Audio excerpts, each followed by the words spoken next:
26 जानेवारी येत आहे आणि प्रजासत्ताक दिनानिमित्त बनवूया एकदम मऊ आणि जाळीदार असा तिरंगा ढोकळा। एका भांड्यामध्ये 1.5 कप बारीक रवा, 1 कप फेटलेलं दही घालून मिक्स करून घेऊया। 3 चमचे पाणी सुद्धा घालूया आणि 12 ते 13 मिनिटसाठी भिजवून घेऊया।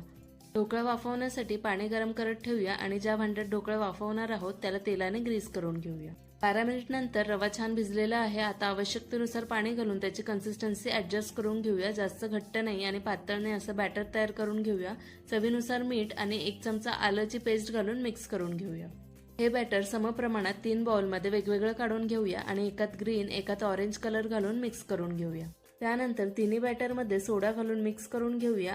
ग्रीस केलेल्या भांड्यामध्ये हे बॅटर घालून 5 मिनिटसाठी वाफवून घेऊया। त्यानंतर त्याच्यावरून दुसऱ्या लेयर्स घालून सुद्धा त्या 5-5 मिनिटसाठी वाफवून घेऊया। ढोकळा स्टीम झाल्यानंतर बाहेर काढून पूर्ण थंड करून घेऊया आणि कढीपत्ता, मिरची, राई आणि हिंगाचा तडका देऊन घेऊया। ढोकळा तयार।